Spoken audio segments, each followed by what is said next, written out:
termine en beauté. Alors moi je trouve ça vraiment important parce que finalement le dernier intervenant, ça boucle un peu la boucle. C'est comment on va rattacher les données digitales et social media en termes d'analytics à des logiques business. Et c'est un peu les ninjas de l'API, donc des connecteurs, voilà, on va dire ils vont faire toute la tuyauterie parce que c'est quand même pas si simple que ça quand on veut connecter des data hétérogènes et en live, etc. pour vous donner enfin quelque chose, on va dire, d'intelligible et d'activable. Donc finalement, c'est possible. Mats, je te laisse prendre la parole. Merci Emmanuel, c'est une introduction particulièrement sympathique qui met pas mal de pression parce qu'effectivement la question que tout le monde se pose sur le social, c'est la question effectivement qui a très bien été résumée par nos amis tchèques sur Show me the money. Alors j'ai une petite présentation à vous montrer pour réfléchir un petit peu ensemble à l'analytics au service de cette mesure du ROI social. Donc 55 était une société effectivement qui se consacre à ça, pas qu'au social d'ailleurs, c'est un peu le point de ma présentation, qui est une jeune société de 3 ans d'existence avec une cinquantaine de collaborateurs. Et 55, donc c'est fait une spécialité de l'analyse, de l'extraction, de l'analyse, de la représentation et de l'activation des données pour améliorer la performance des sites et leur mix média. Et d'ailleurs, c'est pas pour rien, vous avez quand même beaucoup de gens d'une certaine société dans l'équipe, non ? Et effectivement, c'est le cas. Ça commence avec un G. Hein. Donc, voilà, la question du social, donc c'est effectivement est-ce que ça marche ? On rencontre beaucoup de clients qui nous demandent, parce qu'ils réfléchissent à leur mix média, à leur PNL, le social là-dedans, show me the money donc. Et c'est un sujet qui est évidemment d'actualité parce que rien que cette semaine, il y a eu deux choses intéressantes, je trouve. J'ai lu ce blog post d'un directeur marketing d'une très grande société de grande conso qui a énormément de fanpages, enfin des fanpages pour ses marques et des dizaines de millions de fans à travers le monde. Appelons-le Guillaume D. Il ne m'a pas autorisé à le citer, donc on va l'appeler Guillaume D. Qui nous dit son inquiétude sur un concept important, c'est les fans inactifs. Inactive fans. I don't know if you managed to sort out that really big question, but this guy, ce directeur marketing, dit quand même des choses assez graves, enfin assez graves, pose des questions importantes. Il ne connaît pas les gens à qui il parle et il pense que pour une marque qui a des dizaines de millions de fans, c'est pas une bonne chose. Deuxième chose intéressante, c'est on a vu une étude Forrester qui est sortie au courant du mois, qui analyse en fait la conversion, enfin l'achat en ligne à travers les différents médias qui peuvent y contribuer et qui attribue au social 1% des ventes e-commerce en 2012. C'est un chiffre un petit peu abrupt qui pose beaucoup de questions de méthodologie, mais c'est un chiffre qui a le mérite d'interpeller pour cette session. 1% du e-commerce, on verra que c'est une question qui est complexe à adresser et que la méthodologie a son importance. Donc les 3 messages que je voudrais vous faire passer sur l'analytics au service de cette réflexion sur le social, c'est les suivants. La première chose, c'est de ne pas regarder le social comme un silo, c'est-à-dire de ne pas comparer des fanpages à des fanpages, de ne pas comparer sa fanpage à des fanpages concurrentes, mais de les regarder dans un écosystème, de les comparer à travers différentes plateformes, différents assets, différents actifs digitaux, de manière à pouvoir tirer des segmentations qu'on peut comparer et de manière à pouvoir avoir une vue homogène en fait, de ce qui se passe, non seulement sur votre fanpage, non seulement sur votre plateforme sociale, mais à travers tout votre dispositif Internet. La deuxième chose, c'est regarder le social sur un site comme un signal d'engagement parmi d'autres. On n'a pas beaucoup parlé d'engagement. Et il y en a plein d'autres, et voir sa contribution en fait, à l'engagement dans la séquence, dans le cycle de vie d'un visiteur sur un site donné. Troisième chose, enfin, il faut réfléchir au social quand il vient directement, par exemple, d'une fanpage ou d'une plateforme, comme un canal d'acquisition, et donc réfléchir vraiment de manière très précise à sa véritable contribution dans la formation de l'acte d'achat ou de la conversion pouvant être une conversion e-commerce ou une conversion en termes de branding, de lead generation, etc., etc. Et là, on verra que les 1% de Forrester ne sont pas forcément bien calculés. Alors, je vais entrer un petit peu dans les détails de ces 3 conseils rapidement. Vous voyez un dispositif digital qui est très classique ici, avec un site web, une app pour smartphone, une app qu'on trouve dans l'App Store par exemple, une app Facebook. et ensuite les plateformes, donc Facebook par exemple, YouTube, Twitter. Sur les 3 premiers dispositifs, on est en mesure, avec du tracking analytics, de mesurer des choses très, très précises et de pouvoir classer finalement les visiteurs d'une certaine manière. Par exemple, ce qu'on appelle les visiteurs classiques, ce sont des gens qui ont juste vu des contenus associés au site ou aux différents promis assets. Ceux qui sont des sympathisants, ce sont, on va dire, des gens qui ont interagi avec ces contenus, qui ont déclenché une vidéo par exemple, ou autre, ou toute autre définition que vous voulez avoir de la notion de sympathisant.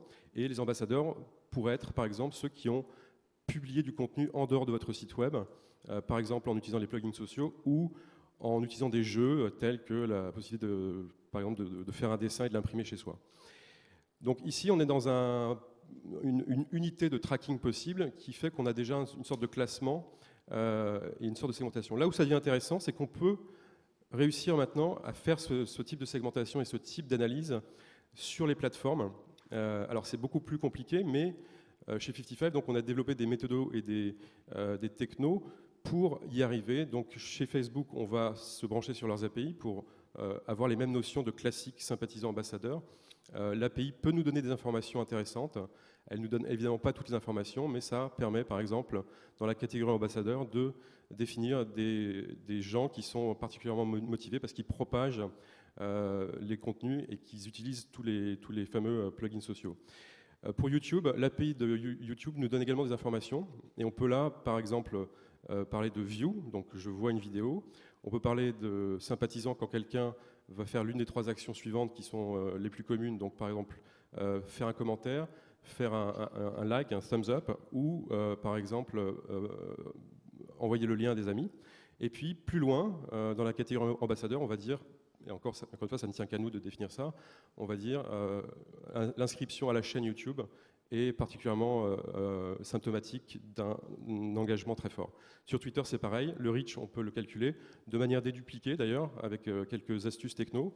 Et ensuite, on peut, de la même façon, dire qu'un tweet, ou un retweet, pardon, c'est un symptôme ou un signal de sympathisant. Et par contre, un tweet avec un hashtag, ça va être un signal particulièrement fort pour un ambassadeur.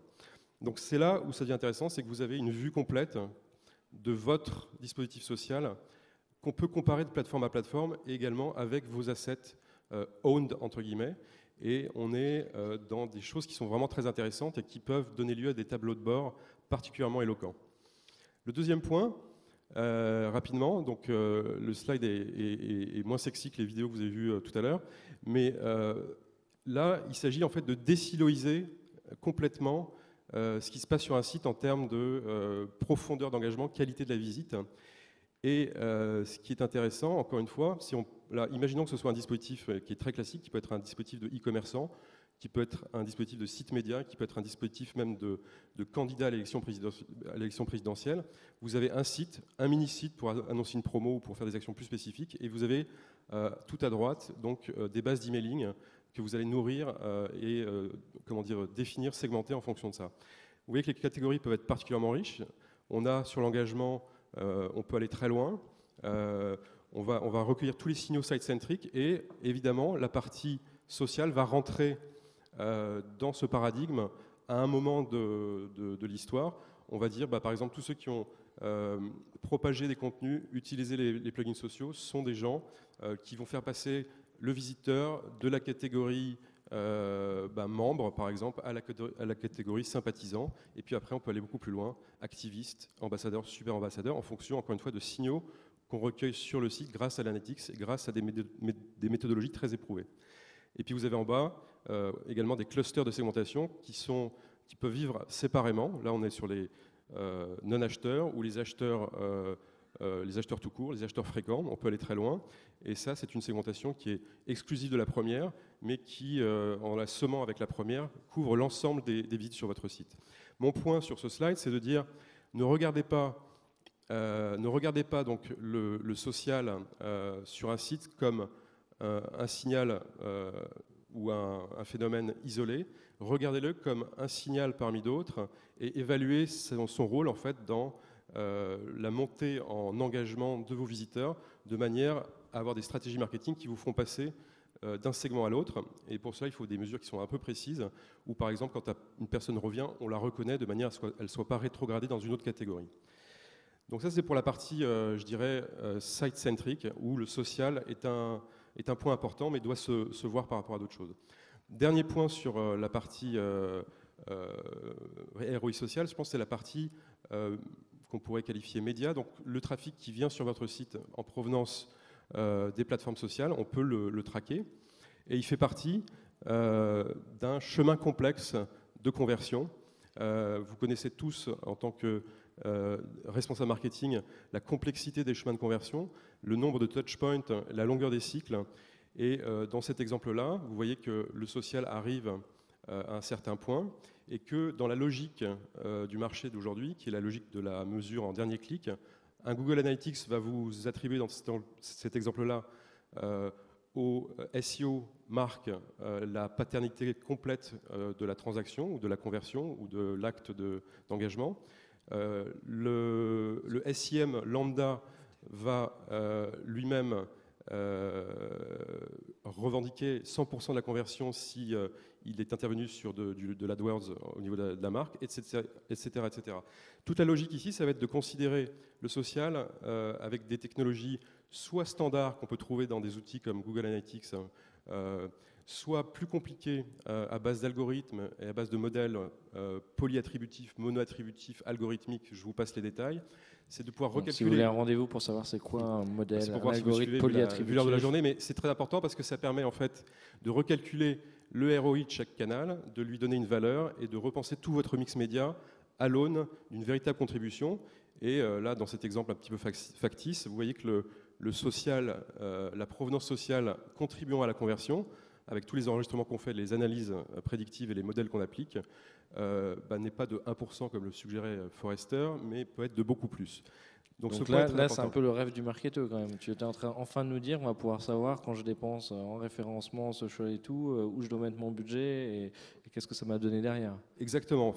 Enfin, en tout cas, l'analytics et la collecte et l'analyse des données permet d'avoir une intelligence beaucoup plus forte sur le mix média et d'investir à bon escient et d'investir surtout en ayant le regard sur l'intégralité du spectre, l'ensemble des visites, tous médias confondus, payants, gratuits, également de prendre en compte la profondeur de la visite et sa qualité. Et ça va, les agences médias, elles crisent pas trop Alors, les agences médias, en fait, ça pose une vraie question, effectivement, parce que le modèle des agences médias est plus de pousser le média qui rapporte le plus par construction économique. Et bien entendu, elles sont préoccupées par ce genre de sujet, elles y apportent des réponses, mais c'est très compliqué d'un point de vue technologique.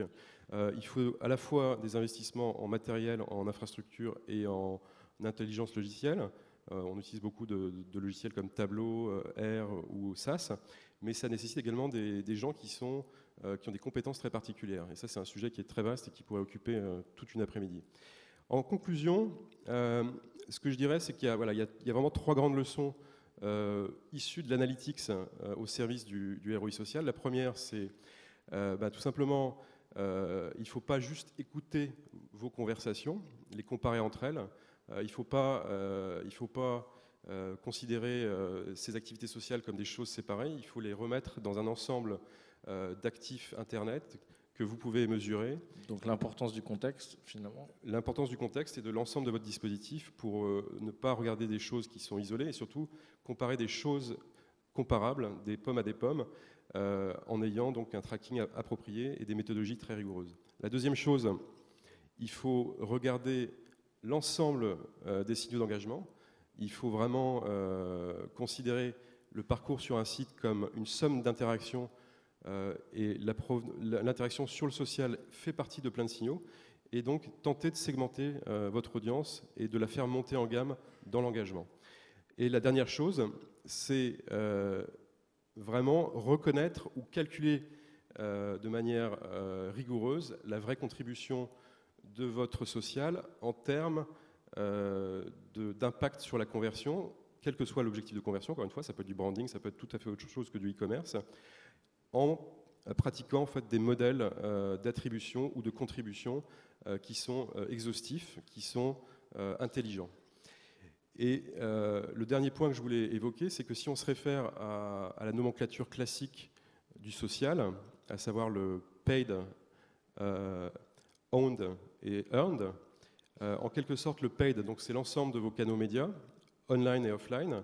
Donc sur le paid, vous avez les manettes, entre guillemets. Des sociétés comme 55 peuvent vous aider vraiment à calculer de manière très précise la contribution de chaque média à vos objectifs business. Sur la partie owned, donc, ce qui sont en fait les sites que vous maîtrisez, les fanpages, vos propres sites, les mini-sites, etc., les blogs.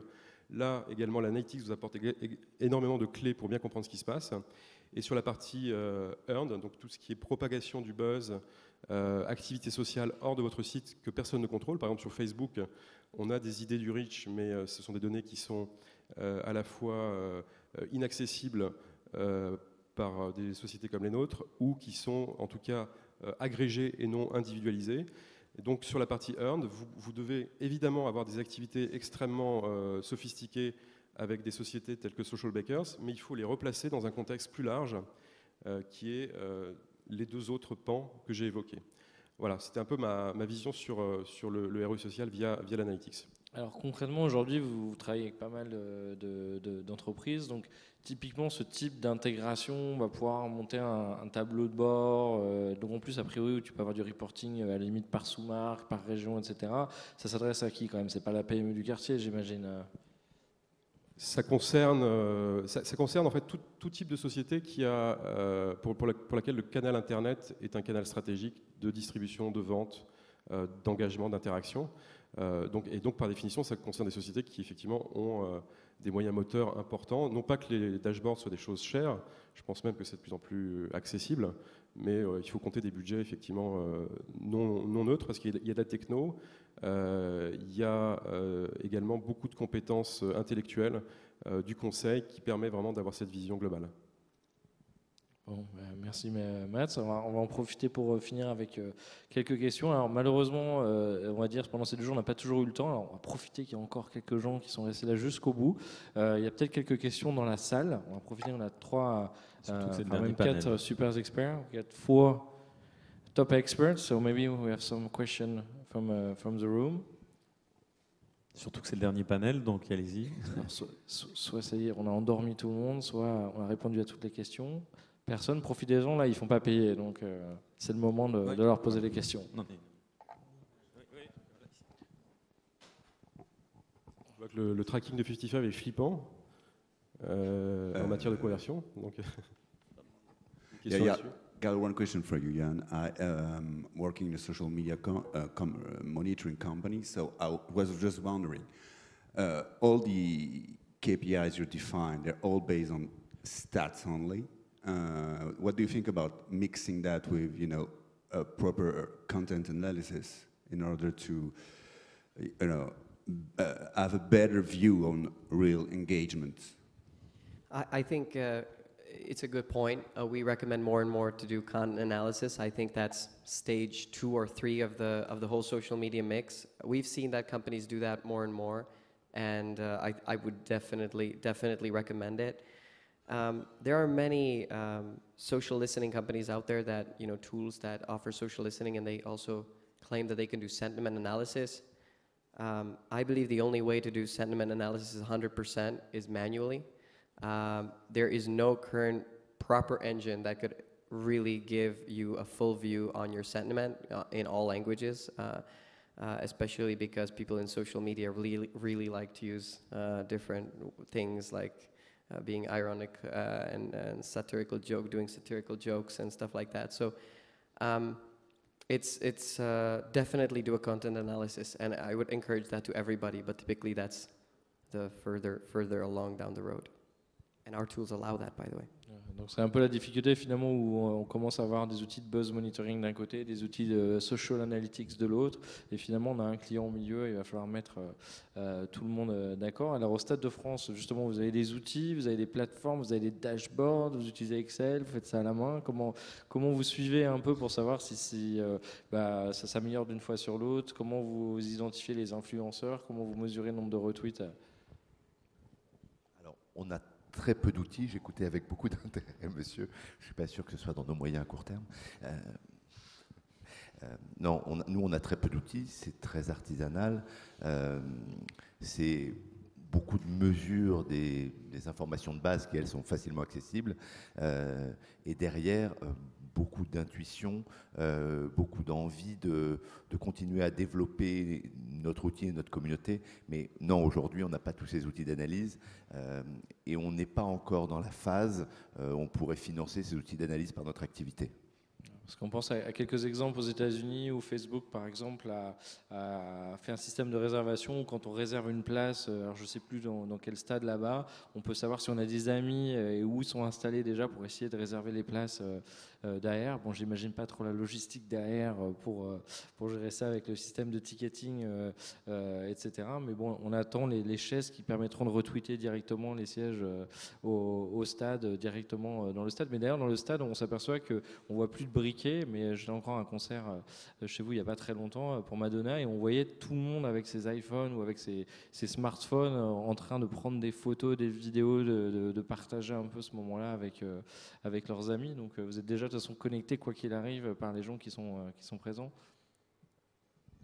Alors, il y a une année ou deux, on était très peu checkés. On était dans les lieux checkés, on était après la 50e place. Aujourd'hui, on est le 6e lieu checké en France, bien sûr après la Tour Eiffel, avant l'aéroport de Roissy.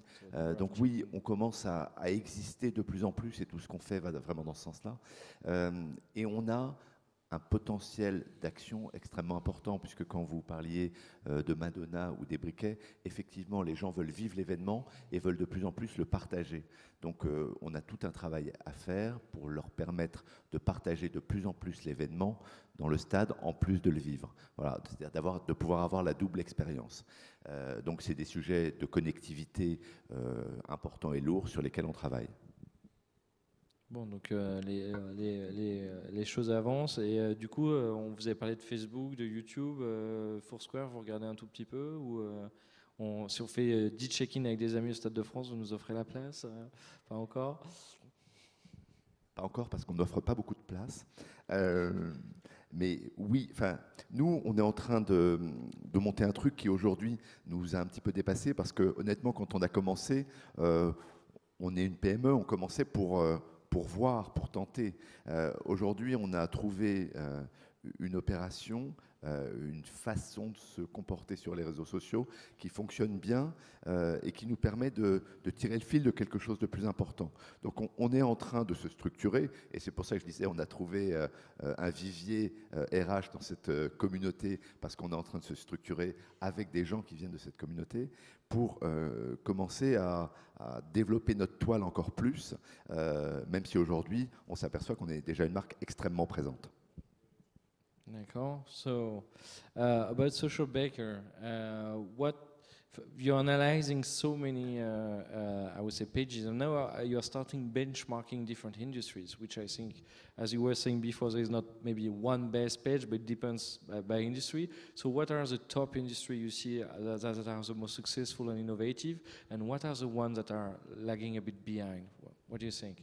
You know, we've analyzed the trend of companies that are both engaging and what we call socially devoted, which is doing great social customer care. And definitely the top three that stand out in both of those categories are airlines, telecom companies, and I would say retail is really high on that list. D'accord, donc le retail, les compagnies aériennes, and so what was the third one, sorry? Retail and retail, telecom, so mobile operators and airlines. And airlines have particularly good position because, of course, not only are they an airline, but they're a carrier, but they're carrying you somewhere. So they can really use that emotion about you traveling and kind of spin pictures on you of different destinations and have a very, very high aspirational factor in social media. And people are aspirational very much and love pictures of different crazy destinations that a certain airliner might go to. So it makes sense for them. And what are the worst one? Who is a bit behind or will need to do something about Facebook? Well, before I get to the worst one, I'd just like to add that the main reason why we started doing benchmarking is because every industry acts differently on Facebook, and it's all about the metrics that or the KPIs that you set to yourself. For example, FMCGs are really big in terms of fan growth, but they don't communicate that much. On the other hand, telcos are not that big in terms of fan growth, but their activity on page is huge. So I wouldn't say it's about which egg the best or the worst, but it's about the KPIs that each industry has and how different they are in their performance. And a last, I would say, way of measuring stuff is location. And I think you are a very international company now. And I think too many times we are focused because of TechCrunch or Mashable on the US market, and we always think they are in advance and everything. So now that you have like data on all those countries, what are the surprising countries in terms of activity on Facebook? Where do you think we should look to in terms of engagement? Perfect. I'd actually follow on what Jiří said and continue with what you said. Local markets are very different, you're right. And that's why we also decided to launch like a product that analyzes countries rather than just analyzing the pages, because we believe that scaled research can be done in social media. So you can look at one country versus another country and look at trends. For example, we've seen that in India, people... there are 4 times more men that like beauty products than in any other country in the world, because they just like, they really like L'Oreal sells the hell out of men products because they like making their skin whiter, darker, I don't know specifically, but I think lighter. But it's really, really popular there, and you wouldn't kind of say, but you can see that from the numbers and the trends that you're analyzing.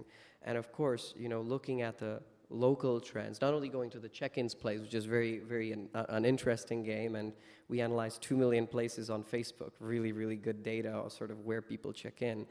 But at the same time, you really have to be local, and you're right, often the big media, Mashable, TechCrunch, very much forget that there's anything else than US and rest of world. We are actually countries here in Europe. We have different languages, different cultures, different things, and we like different things. So it's important. Okay, but about specific, like any surprising city, I think at the time you told like Bangkok was like super high in terms of engagement, or? I think that some of the things that we've been showing for France are of course obvious, right? I mean, people like luxury goods. Okay, it's obvious, but you kind of see it from people like fashion more, people like iPhones more. Those are some of the more obvious. I think that from a surprises perspective, I think that the mobile aspect really surprises me. Like some countries or cities do mobile Facebook so much more than others. If you look at even Germany, France, there's big differences around not only mobile, but what they access it from. So in Germany, it's twice as many Android phones as iPhones in France. So it's very, very different data, very, very different usage patterns. And a last question, what about mobile? Because we saw that on Facebook, which is a problem right now to monetize it, that they have nearly 50% of their users accessing mobiles. Matt, in your connection of all those API, do you track mobile too? Yes, absolutely. We can see mobile, of course, and we consider mobile as I said, as one part of the ecosystem of your web strategy. It's one of the digital assets that you have and that you need to consider in comparison with others. But definitely this is big, because I think the last statistics we had on Facebook was that 60% of their 1 billion users were mobile. Okay, so thanks a lot, merci beaucoup. Merci à tous d'avoir attendu jusqu'ici, parce que ça faisait effectivement 2 très grandes journées pour faire ce panorama. Vincent va me rejoindre, c'était absolument voilà, ce que donc on a chez récupéré Vincent Créé qui va clôturer donc ce Hub Forum. Et on peut, je crois, applaudir toute l'équipe du Hub Forum qui est en coulisses, qui s'est démenée pour que tout ça soit calé, même avec un petit peu de retard, mais quand même globalement parfaitement. Merci Vincent en tout cas de m'avoir fait confiance une nouvelle fois. Écoutez, voilà, on est très heureux de conclure ces 2 journées ensemble, très riches. 1000 personnes venues sur 2 jours, 10 000 tweets, 2000 photos, une trend topics pendant 2 jours. Merci à tous. Voilà, puis merci quand même aux sponsors, aux speakers, à Eric qui était là, aux équipes du Hub Forum que vous avez tous dû voir à gauche, à droite, Perle, Thomas, François, Sam derrière la régie parce qu'il y avait quand même du boulot, puis tous les médias qui sont venus, les blogueurs, les partenaires, enfin je pense que j'espère que j'en oublie pas trop, mais en tout cas il y avait aussi beaucoup de monde qui nous ont beaucoup aidés pour faire ces 2 jours quelque chose d'assez interactif avec vous. Donc merci à tous. Voilà. Et Eric, que je veux vraiment remercier parce que animé pendant 2 jours, plus de 70 intervenants. Tu as un nouveau projet, vas-y, en 2 minutes. Je fais un peu de pub, oui. Je lance aujourd'hui Web Series Factory, une boîte de production spécialisée en production de web séries pour les marques. Voilà. Et puis on ne serait jamais là sans HEC, Orange, Microsoft. Webseriefactory.fr. Voilà. Neolan. Le site est en ligne depuis 5 minutes. Ça marche. Tous nos partenaires que je veux citer, Oracle, TF1, Le Figaro, The Paradise, Laser, Viadeo et Hopscotch, leur super RP avec qui on a beaucoup bossé. On vous donne rendez-vous à l'année prochaine et pour ceux qui le souhaitent, rendez-vous au Brésil au printemps 2013. Merci beaucoup.